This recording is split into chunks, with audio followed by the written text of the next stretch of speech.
जय हिंद। आज हम बात करने वाले एक ऐसे शख्सियत के बारे में जो कि मिडिल क्लास फैमिली बैकग्राउंड से आते हैं और जिन्होंने अपने लाइफ में बहुत कुछ अचीव किया। अनफॉर्चुनेटली हाल ही में उनका देहांत हो गया। कोई लोग उसे सुसाइड बोल रहा है तो कोई लोग उसे मर्डर मिस्ट्री बोल रहे हैं। आज हम बात करने वाले हैं SSR सुशांत सिंह राजपूत के बारे में। सुशांत सिंह राजपूत का जन्म 1986 के 21 जनवरी 1986 को हुआ था। वो बिहार के एक पुरुलिया डिस्ट्रिक्ट है, बहुत छोटा सा जगह पुरुलिया में एक मालदिया है, वहां के रहने वाले थे। इनके फादर KP सिंह, कृष्ण कुमार सिंह और मदर उषा सिंह। इनके जन्म बहुत मन्नत के बाद हुआ था। इनके चार बड़ी बहनें थी। उसके बाद सुशांत सिंह राजपूत जी थे। इनकी एक बहन है मीतू सिंह जी, वो स्टेट लेवल के क्रिकेट प्लेयर भी रह चुके हैं। अनफॉर्चुनेटली उनके माँ का निधन 2002 में ही हो गया था। उस समय सुशांत मात्र 18 ईयर्स के थे। उनके निधन होने के बाद पूरे फैमिली का कंडीशन चेंज हो गया, क्योंकि सुशांत से लगाव रखते थे। तो उस समय पूरा फैमिली दिल्ली के लिए शिफ्ट कर गया। और दिल्ली शिफ्ट करने से पहले मैं बात करना चाहता हूँ सुशांत जी के पढ़ाई लिखाई के बारे में। तो SSR जो है सुशांत सिंह राजपूत, वो पटना के एक बहुत पॉपुलर स्कूल संत कैरेंस, वहाँ पे पढ़ाई लिखाई किए। जब इनके माता जी का निधन हुआ, निधन होने के बाद जब ये दिल्ली शिफ्ट किए, वहाँ पे मॉडल हाई स्कूल में वहाँ पे पढ़ाई किए। वहाँ से ये दोनों जगह अपना पढ़ाई कंप्लीट करने के बाद सुशांत पढ़ाई में बहुत ही अच्छे थे। उस समय जब 10+2 कंप्लीट किए, कंप्लीट करने के बाद इन्होंने एग्जाम दिया DCE का, दिल्ली कॉलेज ऑफ इंजीनियरिंग का, जिसमें इन्होंने 7th रैंक हासिल किया, जो कि एक बहुत बड़ी बात है 7th रैंक हासिल करना। जब इन्होंने कॉलेज ऑफ इंजीनियरिंग का एग्जाम दिया तो साथ ही साथ nearly 10 to 11th entrance exam और दिया इन्होंने। 10 to 11th इंट्रेंस एग्जाम भी क्लियर किया इन्होंने, लेकिन इन्होंने DCE के थ्रू, जिसमें 7th रैंक आया था, दिल्ली कॉलेज ऑफ इंजीनियरिंग में एडमिशन लिए। इन्होंने माइंस का भी एग्जाम क्लियर किया था सेम टाइम। वहीं पे जब 10+2 पास किए थे, उसके बाद जब 11th एग्जाम जो इंजीनियरिंग का होता है, स्टेट लेवल का, नेशनल लेवल का, वो पास करने के बाद इन्होंने माइंस का भी एक एग्जाम दिया था। उसमें भी इनका सिलेक्शन हुआ था, लेकिन इन्होंने DCE में ही एडमिशन लेने का फैसला किया। ये BE मैकेनिकल से, बैचलर इंजीनियरिंग मैकेनिकल से पढ़ाई कर रहे थे। वहीं पे नेशनल ओलंपियाड विनर थे फिजिक्स में। इनका इंटरेस्ट फिजिक्स में स्टार्टिंग से ही बहुत था और ये नेशनल ओलंपियाड विनर भी थे। फिजिक्स के प्रति इनका इससे बोल सकते हैं कि कितना लगाव था। जब ये इंजीनियरिंग के एग्जाम दिए थे तो सबसे ज़्यादा मार्क्स इनका फिजिक्स में ही आया था। सुशांत जी जब इंजीनियरिंग में एडमिशन हो जाने के बाद वो उनका पढ़ाई लिखाई सारा कुछ ठीक ठाक चल रहा था, लेकिन डांस के प्रति अट्रैक्शन थोड़ा कॉलेज में जाने के बाद इनका बढ़ा और ये डांस क्लास ज्वाइन करते हैं। वहीं पे डांस क्लास कुछ फ्रेंड के साथ ज्वाइन करते हैं। डांस क्लास जाते जाते वहीं पे एक थिएटर होता है, थिएटर भी ये ज्वाइन करते हैं और डांस क्लास और थिएटर पे इनका फोकस बहुत ज़्यादा हो जाता है। एक बहुत पॉपुलर डांस क्लास है वहाँ पे, सिमक देवराज सर का, वहीं पे डांस क्लास ज्वाइन करते हैं और डांस क्लास करते भर में ये थिएटर भी शुरू कर देते हैं करना। थिएटर बैरी जॉनसन ड्रामा क्लासेज में ये थिएटर ज्वाइन करते हैं, जहाँ कि शाहरुख खान भी वहीं से स्टार्टिंग किए थे, वहीं पे सीखे थे, वो उन्हीं को गुरु मानते हैं अपना। एक्चुअली क्या हुआ कि इनका जब ये ड्रामा करने लगे तो इनको लगा कि हम इसमें अच्छा कर सकते हैं और ये इनमें कैलिबर था करने का, और इन्होंने वहाँ से इनका है अट्रैक्शन जो है डांस और ड्रामा के प्रति लगाव ज़्यादा बढ़ गया। उसके बाद क्या होता है कि कोई एक चीज़ फील आता है उस समय कि I can communicate better to the audience, और इन्हें अच्छा भी लगने लगता है थिएटर में और डांस क्लास करते करते जब ये डांस क्लास जा रहे थे उसी समय होता है क्या, देवराज सर के यहाँ होता है कि आप अगर डांस क्लासेस जा रहे हैं तो वहाँ पे एक होता है कि आप सिलेक्ट करते हैं कुछ स्टूडेंट की परमानेंट इसको कहीं पे डांस है, कुछ उसमें सेलेक्ट होता है जो अच्छे डांस परफॉर्मर होते हैं उनका इसमें सिलेक्शन बहुत जल्द ही हो गया। सेलेक्ट होने के बाद देवराज स्टैंडर्ड डांस ग्रुप में सेलेक्ट होते हैं। 2005 में फर्स्ट फिल्म फेयर अवार्ड के लिए भी ये जाते हैं, वहाँ पे डांस परफॉर्म करने के लिए जाते हैं। ये सब चल ही रहा था कि 2006 में कॉमनवेल्थ गेम्स के लिए डांस प्रोग्राम के लिए इनवाइट किया जाता है। 2006 में इनको कॉमनवेल्थ के लिए जाने का मौका मिलता है। अब उस समय इनके पास दो परिस्थिति थी, या तो ये इंजीनियरिंग करते कंटिन्यू या तो फिर फुल टाइम उधर फोकस करते, और इन्होंने सेलेक्ट किया 2006 में कॉमनवेल्थ में ऑस्ट्रेलिया में जो कि परफॉर्मेंस था, तो वहां जाकर परफॉर्म करने का इन्होंने सेलेक्ट किया और जाकर परफॉर्म भी करते हैं। एट द सेम मोमेंट इनको अब समझ आ गया था कि हमें अब डांस और ड्रामास इसमें इंटरेस्ट बहुत लगाव ज़्यादा है, तो हमें इसी की ओर अब बढ़ना चाहिए। इसको देखते हुए वो third year engineering third year में थे। एट द सेम टाइम वो ड्रॉप करते हैं इंजीनियरिंग थर्ड ईयर में ही। ड्रॉप करने का रीज़न एक और था कि कुछ बैकलॉग भी था इनका, लेकिन वो इजिली क्लियर कर सकते थे because he is very talented student in school life, college life as well as college also. But इनका ध्यान था कहीं और था, तो इन्होंने सोचा हमें वो काम ही करना चाहिए। वो मुंबई के लिए मूव कर जाते हैं। उसके बाद थर्ड ईयर में, वहाँ से थर्ड ईयर में इंजीनियरिंग छोड़ने के बाद वहाँ पे मुंबई जाने के बाद नंदिरा बाबर्स का एक थिएटर ग्रुप है, नंदिराज बाबर थिएटर ग्रुप ये ज्वाइन करते हैं। वहाँ पे नियरली 2.5 years ये थिएटर में एक्ट करते हैं और वहाँ पे बहुत कम अमाउंट ऑफ मनी मिलता था, नियरली 250 रुपीज़। बट ये सीखने के लिए वहाँ पे लगातार मेहनत करते रहते हैं। अभी होता क्या है कि उसी में बहुत सारे लोग देखने आते हैं थिएटर, तो उसमें से कुछ लोग को अच्छा लगा तो वो चूज करते हैं कि हाँ ये इसे हम रख सकते हैं इस चीज़ के लिए। वहाँ पे एक इनको ऐड भी मिलता है, मंच का ऐड मिलता है जो कि बहुत पॉपुलर होता है ऑल ओवर इंडिया में और बहुत सराहा जाता है उस ऐड को। ये सब चल ही रहा था कि अभी एक कैरियर के दूसरे पड़ाव में जाने वाले थे। ये अपना कैरियर टेलीविज़न में स्टार्ट करने वाले थे। 2008 में इन्होंने टेलीविज़न में अपना कदम रखा और बालाजी टेलीफिल्म के साथ इन्होंने किस देश में है मेरी दिल, प्रीत जुनेजा का एक्ट करते हुए इनको वहाँ पे एक मिलता है, रोल मिलता है। वहाँ पे बहुत अच्छा परफॉर्म करते हैं, लेकिन क्या होता है कि बहुत जल्द वो जो प्रीत जुनेजा करके उसमें एक्ट था उसका निधन उसमें दिखाया जाता है। तो फिर उसके बाद बालाजी फिल्म में और इनको अपॉर्चुनिटी मिलता है। एक अपॉर्चुनिटी इनको मिलता है पवित्र रिश्ता, जो कि इनके लाइफ का बहुत गेम चेंजर साबित हुआ।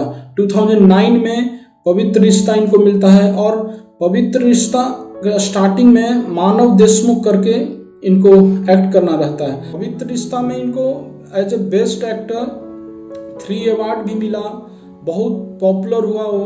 पवित्र रिश्ता जब ये कर ही रहे थे, एट द सेम टाइम 2010 में जरा नच के दिखा करके एक रियलिटी शो आता है था, तो उसमें ये रहते हैं और उसमें एक समय आता है जब मदर्स डे होता है। तो मदर्स डे के दिन इनका ग्रुप जो होता है बहुत इमोशनल एक परफॉर्मेंस देता है, बहुत इमोशनल भी हो जाते हैं सुशांत सिंह राजपूत जी उसमें। 2010 में झलक दिखला जा का ये पार्ट रहते हैं। 2011 में पवित्र रिश्ता से छोड़कर और फिल्म में वो अपना कदम बढ़ाने के लिए आगे बढ़ जाते हैं और ये डिसाइड करते हैं कि हमें अब मूवी करना है, अब टीवी सीरियल बहुत हो गया, अब मूवी में कदम रखना है। तो लेकिन एक चीज था सुशांत सिंह राजपूत में कि जो भी चीज करते थे पहले उसको सीखते थे अच्छे से, उसके बाद करते थे।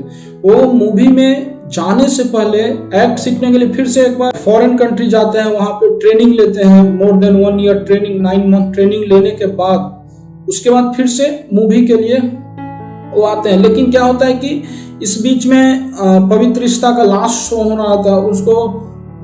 रहा था, तो 25 अक्टूबर 2014 को ये फिर लास्ट एपिसोड में आते हैं। हितेन जुनेजा जो कि इनको रिप्लेस किए थे, वो लास्ट शो में इनके जगह पे फिर से सुशांत सिंह राजपूत जी आ जाते। अब हम बात करने वाले हैं सुशांत सिंह राजपूत के फिल्म मूवी जो भी बोल लीजिए, उनका पूरा करियर उसमें कैसा था।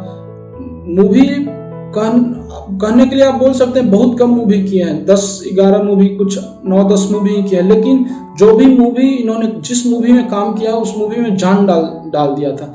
इनका मूवी करियर दोस्तों स्टार्ट होता है 2013 से स्टार्ट होता है। फर्स्ट मूवी काई पोचे, जो कि चेतन भगत का 3 मिस्टेक्स ऑफ लाइफ, आप बुक पढ़े भी होंगे, बहुत जबरदस्त बुक है, नहीं पढ़े तो जाकर पढ़िए, उस पे बेस्ड मूवी है। और इसमें सुशांत सिंह राजपूत के साथ राजकुमार राव भी थे, जो कि उस समय ही डेब्यू किए थे। ये दोनों उस मूवी में बहुत शानदार एक्टिंग किए हैं, जो कि देखने लायक था।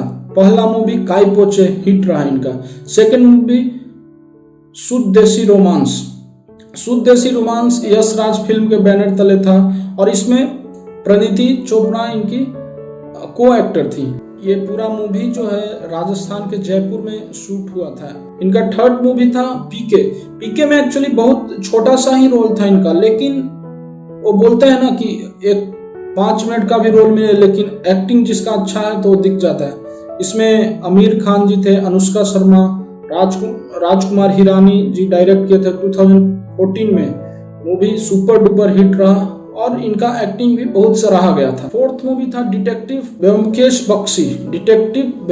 बख्शी, जो कि 2015 में दिवाकर बनर्जी जी डायरेक्ट किए थे। ये मूवी उतना रीच नहीं कर पाए, लेकिन मूवी ठीक ठाक थी, अच्छा मूवी था, और ये 3 अप्रैल 2015 को रिलीज हुआ ये मूवी। सबसे बड़ा गेम चेंजर इनके लाइफ में दोस्तों तब शुरू हुआ जब इनका मूवी आता है MS धोनी अनटोल्ड स्टोरी। ये मूवी के एक्ट में जाने के लिए नियरली 1 ईयर इन्होंने ट्रेनिंग किया था। किरण मोरे जो कि ट्रेनर है, क्रिकेट के ट्रेनिंग देते हैं, उनके अंदर में 1 ईयर ट्रेनिंग किया था, हार्ड वर्क करके। जो हेलीकॉप्टर शॉट है, चाहे बाकी चीज, विकेट कीपिंग का स्टाइल धोनी का, ये सारा कुछ कॉपी इन्होंने बहुत बखूबी लगता था। धोनी ही मूवी में आप देखेंगे तो लगेगा धोनी ही आकर खेल रहे हैं, ऐसा बहुत अच्छा परफॉर्म किया था। हाईएस्ट ग्रॉसिंग उस ईयर का था बॉलीवुड में उस मूवी का 2016 में, और फिल्म फेयर अवार्ड में नॉमिनेट हुए थे बेस्ट एक्टर का। इनका छठा मूवी था राब्ता, जो कि विजयन साहब ने डायरेक्ट किया था। कृति सेनन अपोजिट में, इसका गाना मस्त है, इसका एक्टिंग जबरदस्त है, आप देखें एक बार, नहीं देखे हैं तो बहुत बढ़िया एक्टिंग किया था इसमें भी, बहुत अच्छी मूवी थी ये भी। 7वां मूवी केदारनाथ, जो कि फ्लड पे आधारित है, जो कि 2013 में फ्लड आया था उत्तराखंड में, उस पे आधारित।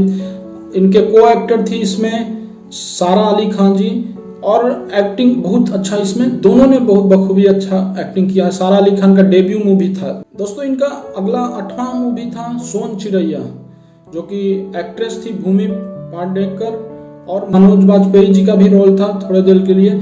और बिहार के डाकू की कहानी है, बहुत अच्छी कहानी है, एकदम रोल पे फिट बिल्कुल बैठते हैं दोनों, मनोज वाजपेयी, सुशांत सिंह राजपूत जी।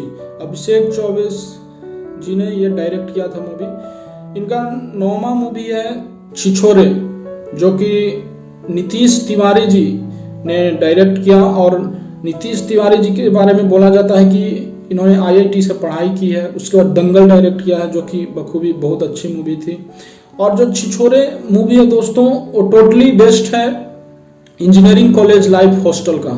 उसमें होता है क्या है कि फ्रस्ट्रेट होके किसी पेपर में लड़का फेल कर जाता है, और वो सुसाइड उसके दिमाग में आता है कि अभी तो कुछ रहा नहीं, तो वो ऐसा सोचता है। और इसमें ये फादर के सुशांत सिंह राजपूत हैं, जो फादर के रोल में वो समझाते हैं उसको कि नहीं, सुसाइड एक ऑप्शन नहीं है। और देखिए कि सुशांत सिंह राजपूत खुद सुसाइड से बोला जा रहा है कि सुसाइड करके गुजर गए, नहीं रहे। इनका एक लास्ट मूवी है दोस्तों दिल बेचारा दोस्तों भी बहुत अच्छी मूवी है, ऑनलाइन अभी रिलीज हुई है, आप नहीं देखें तो जरूर देखें। ऑनलाइन प्लेटफॉर्म पे लास्ट में इसलिए रिलीज किया गया क्योंकि ड्यू टू कोविड मई में एक्चुअली रिलीज होने वाला था, लेकिन कोविड के कारण पोस्टपोन्ड होते होते लास्ट में ऑनलाइन प्लेटफॉर्म पे ही रिलीज किया गया।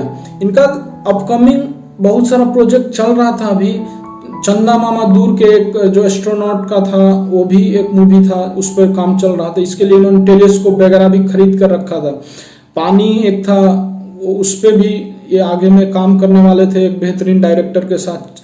चाणक्य एपीजे अब्दुल कलाम साहब के बायोपिक पे काम करने वाले थे, लेकिन अनफॉर्चुनेटली अब तो इस पे काम नहीं कर पाएंगे क्योंकि वो इस दुनिया में है ही नहीं। दोस्तों अब हम बात करने वाले हैं सुशांत सिंह राजपूत जी के पर्सनल लाइफ के बारे में। पर्सनल लाइफ तो कुछ ज़्यादा ऐसा कुछ उनका सब ओपन डोमेन में ही था। जब ये टीवी कर रहे थे उस समय को एक्टर जो इनकी थी उसमें सीरियल में, उनसे इनका अफेयर चलता है। अंकिता लोखंडे जिनका नाम था, 6 इयर्स अफेयर चलता है। 2011 में प्रपोज किया था इन्होंने, और 2016 में after 6 year of relationship breakup हो जाता है दोनों का अनफॉर्चुनेटली। सुशांत सिंह राजपूत के बारे में बोला जाता है कि एस्ट्रोफिजिक्स एस्ट्रोनॉमी में बहुत इंटरेस्ट था इनको, और इन्होंने एक टेलीस्कोप परचेज किया था LX616 और अपने घर के विंडो में प्लेस करके इस तरह से रखा था कि चांद और तारों को उससे देख सके। और ये हमेशा ये बोलते थे कि हम इसके द्वारा देखते हैं जब भी रहता है बादल साफ या किसी भी तरह का, ऐसा उनका इंटरेस्ट था ऐसा। और एक मूवी जो चंदा मामा दूर के है, ये उसके लिए भी प्रिपेयर हो रहे थे। ये नासा के लिए भी ट्रेनिंग के लिए अपॉर्चुनिटी मिला था इनको, as a trainer instructor trainer भाग लेने के लिए इनको अपॉर्चुनिटी मिला था, जाने वाले भी थे। 2024 में एक कोई प्रोग्राम था, उसके लिए इनको चूज किया गया था, उसमें ये भाग भी लेने वाले थे। 2017 में इन्होंने 2 स्टूडेंट को, इंडियन स्टूडेंट को यूएस स्पेस कैंप सेंटर के लिए भेजा था। अंडर एजुकेशन प्रोग्राम, एक एजुकेशन प्रोग्राम ये चलाते थे, सुशांत फॉर एजुकेशन। इसके थ्रू 2 स्टूडेंट को भेजे थे, खुद के पैसे पे भेजे थे। 2018 में इन्होंने एक स्टार्टअप शुरू किया था, वेंचर शुरू किया। 2019 में इन्होंने एक और टेक कंपनी स्टार्ट किया था। इसमें टेक कंपनी स्टार्ट किया था तो इसमें बोर्ड ऑफ डायरेक्टर में सुशांत सिंह राजपूत के अलावे रेया चक्रवर्ती, सौमिक चक्रवर्ती जो कि रेया चक्रवर्ती के भाई हैं, वो भी थे as a board of director. 2020 में एक और कंपनी स्टार्ट की, उस कंपनी का नाम था इंडिया फॉर वर्ल्ड फाउंडेशन, जो कि सोशल वर्क के लिए डेडिकेटेड था। इसमें भी बोर्ड ऑफ डायरेक्टर 3 पर्सन थे, रिया चक्रवर्ती, सौमिक चक्रवर्ती और सुशांत सिंह राजपूत जी।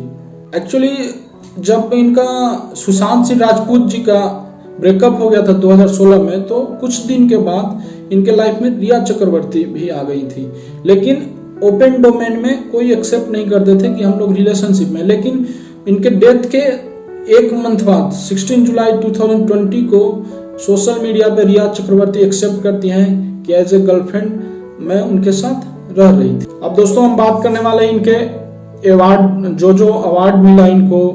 अवार्ड तो बहुत सारे मिला, एज ए टीवी में काम करते हुए बेस्ट एक्टर का, एज ए मूवी इनका MS धोनी जैसे शानदार मूवी में भी मिला।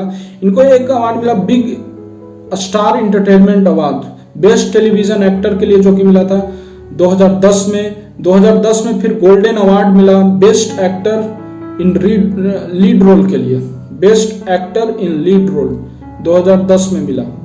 2011 में FICCI frames excellence honours award मिला बेस्ट टीवी एक्टर मेल के रूप में। 2011 में एक और शानदार award lions of gold award मिला बेस्ट एक्टर के लिए। 2011 में फिर से एक और शानदार अवार्ड मिला फेवरेट मेल एक्टर के लिए।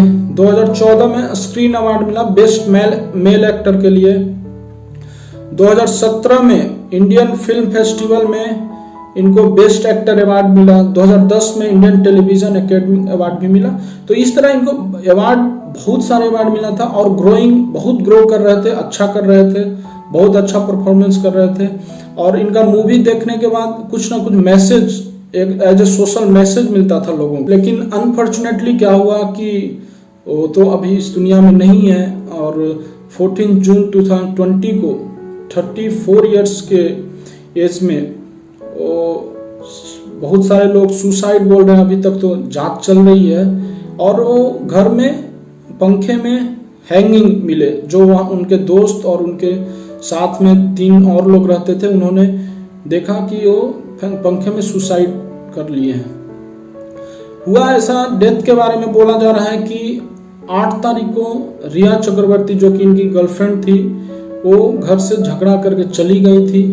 उसके बाद बहुत सुशांत सिंह राजपूत जी बहुत परेशान थे, फिर अपने बहन को फ़ोन करते हैं, जो मुंबई में इनकी एक बहन रहती हैं, वो आती हैं, 2-3 दिन रहती भी हैं इनके साथ। लेकिन अनफॉर्चुनेट जब 12 को जाती हैं, 13, 14, 14 को ऐसा दुर्भाग्यपूर्ण घटना हो जाता है। लोग बोल रहे हैं कि वो डिप्रेशन के शिकार थे, लेकिन अभी कुछ ऐसा बोला नहीं जा सकता है, क्योंकि रियल लाइफ में देखें तो ऐसा दिखता नहीं था उनको देखकर कि वो डिप्रेशन के शिकार हैं या नहीं है। या मुंबई पुलिस स्टिल इन्वेस्टिगेशन कर रही है, लेकिन अभी कुछ भी क्लियर नहीं है। मोर देन 50 डेज हुआ है, लेकिन अभी तक पब्लिक डोमेन में कुछ भी मुंबई पुलिस के द्वारा रिपोर्ट नहीं आया है, जो कि एक स्टार्टिंग से अगर सही तरह से इन्वेस्टिगेशन किया जाता तो ओपन एंड शट केस था, बहुत अच्छे से किया जा सकता था। लेकिन ये सब चल ही रहा था कि 25 जुलाई 2020 को इनके पिताजी के सिंह जी ने पटना के राजीव नगर में FIR लॉन्च करते हैं। FIR करते हैं, उसमें रिया चक्रवर्ती के साथ साथ 4 और लोगों एक्यूज, उनके भाई और 3 लोगों को और नामित किया जाता है। अब वहां से है कि केस में मोड़ आ जाता है कि क्या रिया चक्रवर्ती के कारण ही सुसाइड किया या ये सुसाइड था भी या नहीं। तो अभी इन्वेस्टिगेशन चल रहा है। अभी प्रेजेंट में बिहार पुलिस ने CBI इंक्वायरी का रिक्वेस्ट किया सेंट्रल गवर्नमेंट को, और सेंट्रल गवर्नमेंट ने एक्सेप्ट भी कर लिया CBI इंक्वायरी के लिए। लेकिन अभी कोर्ट में, सुप्रीम कोर्ट में मामला ये चल रहा है कि क्या CBI जांच कर सकता है या नहीं। अगर CBI जांच कर सकता है तो मुंबई पुलिस जांच करे या नहीं। इसका नेक्स्ट वीक मंडे तक में ये क्लियर हो जाएगा कि CBI जांच करेगी, और करेगी तो सिर्फ CBI करेगी या मुंबई पुलिस भी साथ में करेगी। करना तो एक ही कोई करेगा, या तो CBI या तो मुंबई पुलिस। तो नेक्स्ट वीक मंडे तक में इसका पूरा क्लियर हो जाएगा। और ये सुप्रीम कोर्ट है जो सारे पद से पूछा भी है, सुशांत जी के पिताजी से, मुंबई पुलिस से, और अपना ये महाराष्ट्र गवर्नमेंट से कि आप इसके बारे में अपना रिपोर्ट दें कि अभी तक क्या रिपोर्ट, आपने कितना जांच किया। मुंबई पुलिस से पूछा है, और महाराष्ट्र गवर्नमेंट से ये पूछा गया है कि आप CBI इंक्वायरी चाहते हैं या नहीं चाहते हैं। के सिंह साहब से पूछा गया है कि आप क्या चाहते हैं इसमें। तो सारा देखने के बाद सुप्रीम कोर्ट है जो फैसला देगी। लेकिन फिलहाल मुंबई पुलिस जांच कर रही है, जो कि कोई भी निष्कर्ष तक अभी नहीं पहुंचा है। और CBI इंक्वायरी का बिहार गवर्नमेंट ने रिक्वेस्ट किया था सेंट्रल गवर्नमेंट को, जो कि एक्सेप्ट कर लिया गया है। FIR भी CBI के द्वारा दर्ज कर लिया गया है। मोर देन 5 और 6 पर्सन के विरुद्ध FIR किया गया है। उनके वेबसाइट पे अभी FIR आ भी गया है। तो ये था सुशांत सिंह राजपूत का कहानी पूरा A to Z। लेकिन है कि दोस्तों अभी तक ये क्लियर नहीं हो पाया है कि सुशांत सिंह राजपूत सुसाइड ही किए थे या उनका मर्डर हुआ था। अगर सुसाइड सपोज मानते हैं कुछ मिनट के लिए, सुसाइड भी किए थे, तो उनके मूवी देखने से ऐसा नहीं लगता है कि वो सुसाइड करने वाले थे। आप जितना भी उनका मूवी देखे हैं या जो मूवी उनका अच्छा लगता है, आप कमेंट में बताइए कि कौन सा मूवी उनका अच्छा था, बेस्ट था आपके लिए, कौन सा मूवी सबसे अच्छा लगा आपको उनका, और उनका कौन सा रोल सबसे अच्छा लगा, ये भी आप कमेंट में जाकर बताइए। दोस्तों अब यहाँ पे हम बात करने वाले हैं कि सुसाइड आदमी, आखिर हम ये नहीं बोल रहे हैं कि सुसाइड आदमी मजबूरी में नहीं करता है या जान के ऐसा कमजोर होता है। ऐसा सिचुएशन कुछ आता होगा सपोज कि सुसाइड करने के लिए मजबूर होते हैं। लेकिन दोस्तों लाइफ का अंत यही नहीं होता है। अपने आसपास में ऐसे सराउंडिंग बनाएं कि आप उनको कुछ कहें तो वो सुने आपका बात। बहुत बार होता है कि आपके फ्रेंड हैं, लेकिन आप इस चलते नहीं बोलते कि वो सबसे बोल देगा, और वो बोल देगा तो बहुत मेरे बारे में गलत मैसेज जाएगा लोगों को। तो ऐसा फेथफुल अपने सराउंडिंग में लोग को रखें, जबकि वो बड़ा भी हो आपसे, छोटा भी हो, लेकिन ऐसा हो कि जिससे हम अपना बात खुल कर कर सकें और हमें संभाल सकें पूरा परिस्थिति में।